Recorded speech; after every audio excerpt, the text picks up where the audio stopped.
عزیز ناظرین، انسٹاگرام، ٹک ٹاک اور اس طرح کی دیگر تمام ایپس جو مختصر دورانیہ کی ویڈیوز والے فیچرز پر مشتمل ہیں، یہ انسانی ذہن کے لیے زہر قاتل ہیں۔ انسان کے سوچنے کی صلاحیت کا سارا دار و مدار اس کے کنسنٹریٹ اور فوکس کرنے کی صلاحیت پر ہوتا ہے، جسے ہم اٹینشن سپام بھی کہہ سکتے ہیں۔ یہ مختصر ویڈیوز والا فیچر اٹینشن سپام کو تیزی سے تباہ کر رہا ہے۔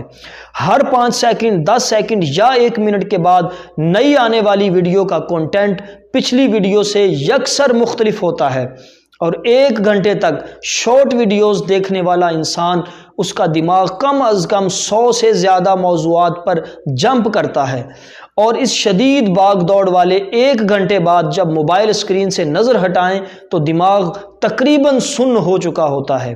اس کے علاوہ ایک دوسرا خطرناک نتیجہ جو ان ایپس کے بے دریغ استعمال سے برآمد ہو رہا ہے، وہ انسانی جذبات کا قتل عام ہے۔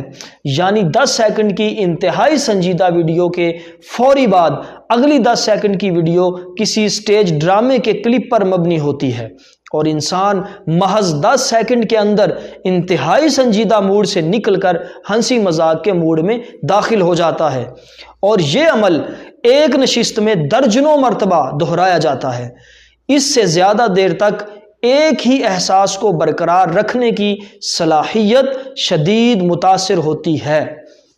اس کے براہ راست نتائج جو سامنے آ رہے ہیں وہ یہ ہیں کہ ہم کسی ایک طرح کی سچویشن میں بہت جلدی بور ہونے کے عادی ہوتے جا رہے ہیں۔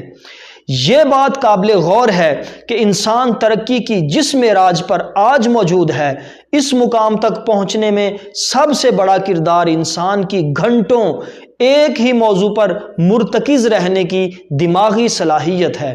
نہ جانے کتنے فلسفیوں اور سائنسدانوں نے اپنی پوری زندگیاں ایک مسئلے کو سلجھانے میں گزاری، تب جا کر ہم موجودہ مقام پر پہنچ پائے ہیں۔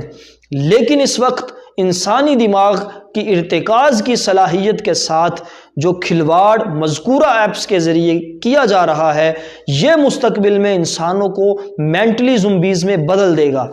ایسے زومبیز جنہیں اپنے ارد گرد موجود مسائل سے نہ تو کوئی سروکار ہوگا اور نہ ہی ان کو حل کرنے کی صلاحیت موجود ہوگی۔ سوچیں اور غور و فکر کریں، آپ خود 1 گھنٹہ میں تھک جائیں گے اور بوریت محسوس کریں گے اور خود کو تھکا محسوس کریں گے۔ بہتر ہے ایسی ویڈیو دیکھی ہی نہ جائیں یا کم سے کم دیکھی جائیں۔